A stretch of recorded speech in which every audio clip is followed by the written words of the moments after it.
पहली खबर की यानी कि फिर मुश्किल में केजरीवाल नजर आ रहे हैं। जिस तरह से बात की जाए दिल्ली की, तो विधानसभा चुनाव की सरगर्मियां तो एक तरफ तेज हैं ही, लेकिन आम आदमी पार्टी की मुश्किलें भी बढ़ रही हैं, क्योंकि दिल्ली में विधानसभा चुनाव के बीच गृह मंत्रालय ने ईडी को केजरीवाल के खिलाफ मनी लॉन्ड्रिंग रोकथाम अधिनियम के तहत केस चलाने की मंजूरी दी है।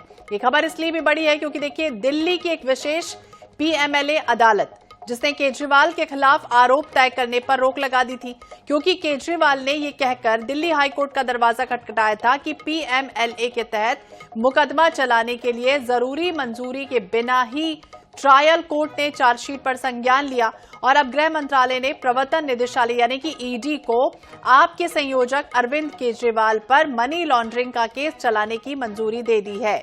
दिल्ली के एलजी विनय सक्सेना भी केजरीवाल पर केस चलाने की इजाजत पहले दे चुके हैं और ईडी ने पिछले साल पीएमएलए कोर्ट में केजरीवाल के खिलाफ चार्जशीट दाखिल की थी। इसमें शराब नीति घोटाले में केजरीवाल को आरोपी बनाया गया था। ईडी को यह मंजूरी ऐसे समय में मिली है जब दिल्ली में 5 फरवरी को विधानसभा चुनाव होना है। रिजल्ट 8 फरवरी को आएगा। अब इस पूरे मामले में देखें तो सियासी बयानबाजी पूरी तरह से तेज हो चुकी है। तो दिल्ली में चुनाव के बीच अरविंद केजरीवाल की टेंशन लगातार बढ़ती हुई नजर आ रही। ईडी को वो मंजूरी मिल गई है जिसका उसे इंतजार था, क्योंकि ये कहा जा रहा था कि गृह मंत्रालय से मंजूरी मिलनी है। इसके पहले उपराज्यपाल से भी बाकायदा मंजूरी मिल गई है। दिल्ली चुनाव होना है विधानसभा का और इसके पहले गृह मंत्रालय ने अरविंद केजरीवाल की चिंता जो है वो बढ़ा दी है। मुकदमा चलाने के लिए ईडी को मंजूरी मिल चुकी है। दिल्ली में 5 फरवरी को वोटिंग है, नतीजे 8 फरवरी को आएंगे और इस बीच जिस तरह से विधानसभा चुनाव का शंखनाद हुआ और आम आदमी पार्टी के मुखिया अरविंद केजरीवाल, इनकी नजर एक तरफ तो हैट्रिक जीत पर है, लेकिन खुद चुनावी सभाओं में व्यस्त हैं और इस बीच उनको चिंता बढ़ाने वाली एक खबर सामने आ गई है, क्योंकि दिल्ली चुनाव से पहले एक बार फिर शराब घोटाले का जो जिन है वो बाहर निकल आया है। शराब घोटाले से जुड़े मनी लॉन्ड्रिंग के मामले में गृह मंत्रालय ने ईडी को बाकायदा मुकदमा चलाने की इजाजत दे दी है।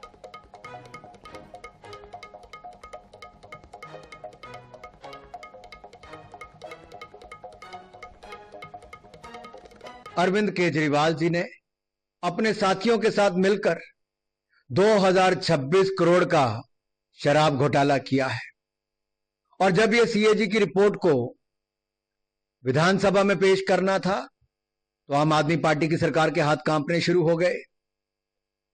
तुम इतना क्यों घबरा रहे हो? क्या जुर्म है जिसको छिपा रहे हो? लाख छिपाओ छिप ना सकेगा, आपका घोटालों का पाप है ये गहरा। जी हां, ये 2026 करोड़ का घोटाला। और मैं बार बार पूछूंगा, अरविंद केजरीवाल जी, आपने और आपकी पार्टी ने कहा कि अनुराग ठाकुर और बीजेपी वालों ने ये सवाल बार बार क्यों पूछा? ये हम इसलिए पूछ रहे हैं कि ऐसी कौन सी मजबूरी थी कि समिति की जो रिपोर्ट थी आपने उसकी अनदेखी की। आज ही गृह मंत्रालय ने ईडी के आपके निजी खिलाफ जांच के लिए उसको सैंक्शन दे दिया है। वो उस तरह से चुनाव लड़ रहे हैं, हम इस तरह से चुनाव लड़ रहे हैं। आज ही गृह मंत्रालय ने ईडी के आपके निजी खिलाफ जांच के लिए उसको सैंक्शन दे दिया है। वो उस तरह से चुनाव लड़ रहे हैं, हम इस तरह से चुनाव लड़ रहे हैं। चुनाव लड़ रहे हैं और हम इस तरह से चुनाव लड़े। हालांकि नवंबर में मनी लॉन्ड्रिंग केस से जुड़ा ये पूरा मामला है जिसमें सुप्रीम कोर्ट ने बाकायदा ये आदेश दिया था कि आप की जो सरकार है उस पर लगातार कार्रवाई होगी, अरविंद केजरीवाल पर जांच बिठाई जाएगी और इस जांच को लेकर अब जिस तरह से विधानसभा चुनाव का एक तरफ शंखनाद हुआ तो दूसरी तरफ केजरीवाल को टेंशन देने वाली एक खबर भी सामने आ चुकी है। दिल्ली चुनाव से पहले शराब घोटाले से जुड़ा ये पूरा मामला है, जब ईडी को गृह मंत्रालय से आदेश मिल चुका है कि आप मुकदमा चला सकते हैं।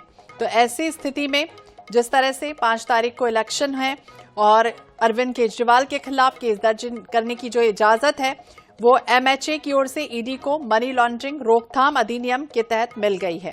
तो दिल्ली की एक विशेष पीएमएलए अदालत ने अरविंद केजरीवाल के खिलाफ आरोप तय करने पर रोक लगाई थी। दरअसल अरविंद केजरीवाल ने दिल्ली हाईकोर्ट का दरवाजा खटखटाया था और उन्होंने ये कहा था कि पीएमएलए के तहत मुकदमा चलाने के लिए जरूरी मंजूरी मिलनी चाहिए और जरूरी मंजूरी मिलने के बाद ही ट्रायल कोर्ट ने चार्जशीट पर संज्ञान लिया था। और अब इस पूरे मामले में शराब केस में सीबीआई ने भ्रष्टाचार निवारण अधिनियम के तहत अरविंद केजरीवाल के खिलाफ बकायदा चार्जशीट दाखिल की थी। सीबीआई को पिछले साल आपको याद होगा अगस्त में इसी पूरे मामले में जरूरी मंजूरी भी मिल गई थी। हालांकि ईडी को अब तक मंजूरी नहीं मिली थी और अब खुद गृह मंत्रालय ने ये कह दिया है कि एक्शन ले लिया जाए। तो अब ये जो खबर है वो सामने आई, एक्शन की बात हुई है जिसमें मंत्रालय ने एक्शन लेने की इजाजत दे दी है। दिल्ली शराब घोटाले से जुड़ा ये पूरा मामला है जब अरविंद केजरीवाल और आम आदमी पार्टी पर साउथ ग्रुप से रिश्वत लेने का आरोप है। ये ग्रुप दिल्ली में शराब की बिक्री और खरीदी को कंट्रोल करता था। आरोप यह भी था कि ये ग्रुप दिल्ली में शराब की बिक्री और वितरण को कंट्रोल कर रहा था। तो दिल्ली की आप सरकार की ओर से 2021 से लेकर 22 के बीच बनाई गई जो आबकारी नीति थी, इससे फायदा हुआ था। तो ईडी को पीएमएलए के तहत मुकदमा चलाने के लिए विशेष मंजूरी की इजाजत थी, जरूरत थी, और वो इजाजत और मंजूरी अब मिल चुकी। यानी 6 नवंबर के सुप्रीम कोर्ट के एक आदेश का हवाला देते हुए हाई कोर्ट के सामने बाकायदा दलील दी गई थी कि सीबीआई को मिली मंजूरी ईडी के लिए उनके खिलाफ मुकदमा चलाने की हरी झंडी नहीं हो सकती है।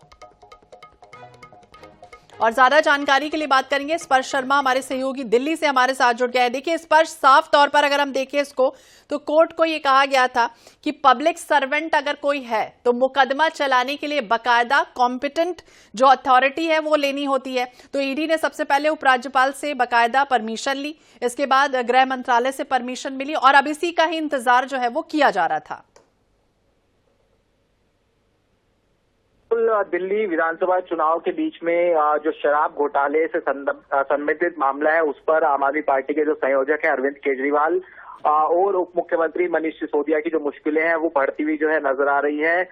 मनी लॉन्ड्रिंग के तहत जो प्रवर्तन निदेशालय है उस पर केस चलाने की जो मंजूरी है वो मिल गई है गृह मंत्रालय से। ये जो मंजूरी है वो जो है मिल गई है। इससे पहले एलजी ने जो है इस पूरे मामले पर मंजूरी जो है ऑलरेडी दे दी थी। तो ऐसे में अब जो है एक बार फिर से जो है अगर बात की जाए तो जो तलवार है वो कहीं ना कहीं जो है लटकती हुई नजर आ रही है जो आम आदमी पार्टी के सीनियर नेता है उनके ऊपर कि किस तरीके से आगे आने वाले समय में जो मुश्किलें हैं वो बढ़ती हुई जो है नजर आएंगी। इससे पहले भी हमने देखा था कि जब सीबीआई जांच हुई थी तो कितने देशों तक उनको भी जेल जाना पड़ा था, मनीष सिसोदिया को भी जेल जाना पड़ा था। तो ऐसे में अब जो मनी लॉन्ड्रिंग के संबंधित जो मामला है उस पर भी आम आदमी पार्टी की जो मुश्किलें हैं वो सीधे तौर पर जो है बढ़ती हुई जो है नजर आ रही है। लेकिन स्पर्श ये बताइए कि अब क्या कार्रवाई होगी, किस तरह से जो प्रोसीजर है, जो प्रक्रियाएं हैं वो आगे बढ़ती हुई नजर आएंगी इसके बाद जिस तरह से आदेश मिला है? देखिए शराब व्यापारियों से करीब 100 करोड़ रुपए जो है रिश्वत लेने का ये जो तथाकथित आरोप है वो देखने को मिलता हुआ नजर आता है और 45 करोड़ रुपए इसमें से जो गोवा चुनाव है उनमें इस्तेमाल किए गए थे, इस तरीके के आरोप जो है लगे हैं। जुलाई 2022 में बात की जाए तो जांच की सिफारिश जो है दिल्ली के उपराज्यपाल की तरफ से की गई थी। ऐसे में मनी लॉन्ड्रिंग की जो है चूंकि ये मामला दर्ज हुआ है तो ट्रेल अगर पकड़ी जाती है तो निश्चित तौर पर जो मुश्किलें तो बिल्कुल मुश्किलें बढ़ती हुई नजर आएंगी। और अब जिस तरह से नवंबर का ये हवाला भी दिया गया था, दलील बाकायदा दी गई थी कि परमिशन लेकर आइए उसके बाद होगी, लेकिन हालांकि अरविंद केजरीवाल अब ये कह रहे हैं कि वो अपने तरीके से चुनाव लड़ रहे हैं और हम अपने तरीके से लड़ रहे हैं। बहुत बहुत शुक्रिया इस पर जानकारी के लिए और बातचीत करने के लिए। शराब घोटाले से जुड़ा हुआ पूरा मामला है, केजरीवाल एक बार फिर से मुश्किल में फंसते नजर आएंगे। और बात करेंगे तीसरी खबर की, यानी कि ओबीसी आरक्षण पर सियासत लगातार जारी है। रायपुर में छत्तीसगढ़ में ओबीसी आरक्षण पर सियासत को लेकर कांग्रेस ने मोर्चा खोल दिया। प्रदेश भर में कांग्रेस का विरोध प्रदर्शन है। तो ओबीसी आरक्षण को लेकर कांग्रेस सुभाष स्टेडियम के सामने धरना प्रदर्शन करती दिख रही है। बीजेपी का पलटवार है कि भ्रम फैलाने का काम किया जा रहा है। तो अलग अलग जगहों पर आज विरोध प्रदर्शन कांग्रेस कर रही है। नगरीय निकायों में ओबीसी आरक्षण पर भाजपा और कांग्रेस दोनों ही आमने सामने दिख रहे हैं। और इसी विषय पर हम बातचीत करेंगे। हमारे साथ विशेष संवाददाता गौरव शर्मा हमारे साथ जुड़ गए। गौरव, क्या तस्वीरें देख पा रहे हैं और किस तरह का ये प्रदर्शन है? क्योंकि एक तरफ तो कांग्रेस ये कह रही है कि ओबीसी के साथ अन्याय हो रहा है और दूसरी तरफ अरुण साह ये कह रहे हैं कि जनरल सीटों पर हम ओबीसी कैंडिडेट उतारेंगे। देखिए, छत्तीसगढ़ में अब आरक्षण का मसला जो है वो बेहद गंभीर हो चुका है। आज कांग्रेस ने प्रदेशव्यापी प्रदर्शन किया। रायपुर के सुभाष स्टेडियम के सामने प्रदेश कांग्रेस कमेटी के आह्वान पर तमाम कांग्रेसजनों ने प्रदर्शन किया। अब से कुछ देर पहले ही उनका प्रदर्शन समाप्त हुआ। इस वक्त राजधानी के महापौर एजाज ढेबर हमारे साथ है, उनसे जानते हैं। एजाज जी, क्यों प्रदर्शन करने की आवश्यकता पड़ी और ऐसी स्थिति निर्मित क्यों हुई?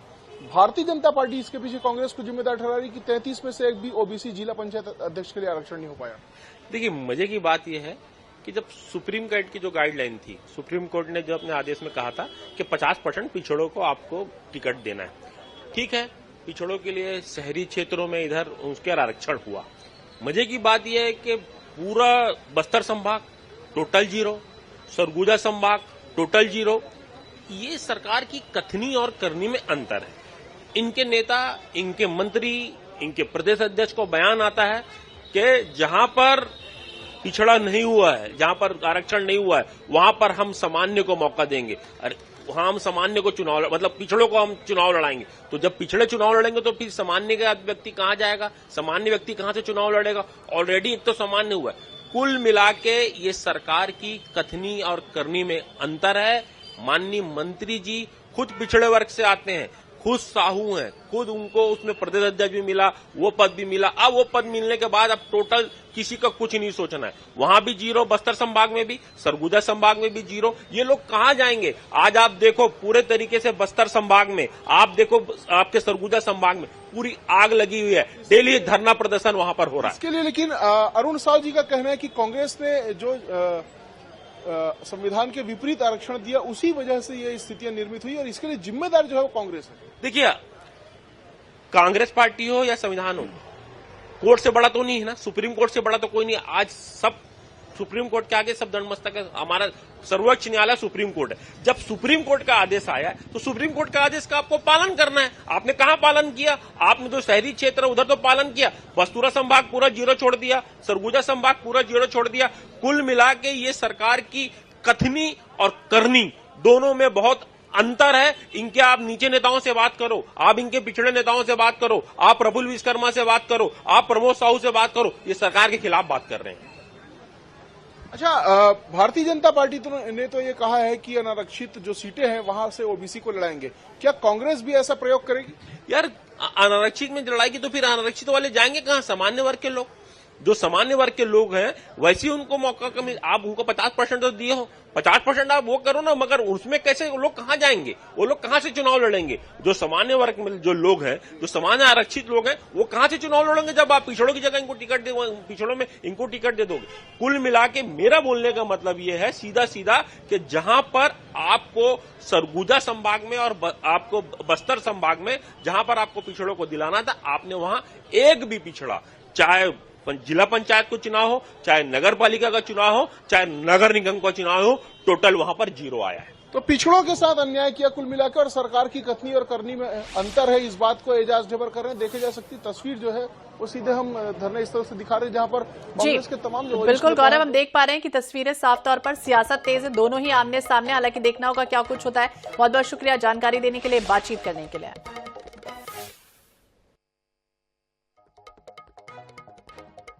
जो आरक्षण की व्यवस्था हुई है पूरी तरह से संविधान सम्मत है और कांग्रेस पार्टी यदि इस आरक्षण व्यवस्था पर आंदोलन कर रही है तो अन्य पिछड़ा वर्ग को 30% से अधिक आरक्षण नगर निगम में मिला है, क्या इसके खिलाफ भी वो आंदोलन कर रहे हैं? नगर पालिका और नगर पंचायत में जो आरक्षण मिला है, क्या उसके खिलाफ भी आंदोलन कर रहे हैं? ये स्पष्ट करना चाहिए। कल भूपेश बघेल जी ये भी कह रहे थे कि डॉक्टर रमन सिंह जी के कार्यकाल में भी अन्य पिछड़ा वर्ग के लिए जिला पंचायत अध्यक्ष में आरक्षण हुआ था, उनके कार्यकाल में भी हुआ था।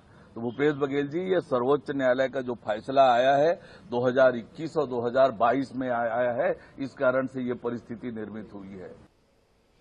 तो दोनों ही आमने सामने है और लगातार ये आरोप लग रहा है, ये भी कह रही है बीजेपी कि कांग्रेस झूठ फैलाने की कोशिश कर रही है, पतन की तरफ आगे बढ़ रही है और मुद्दा विहीन हो चुकी है। इसलिए ओबीसी आरक्षण पर सियासत तेज हो रही है। इसी के साथ इस बुलेटिन में फिलहाल इतना ही।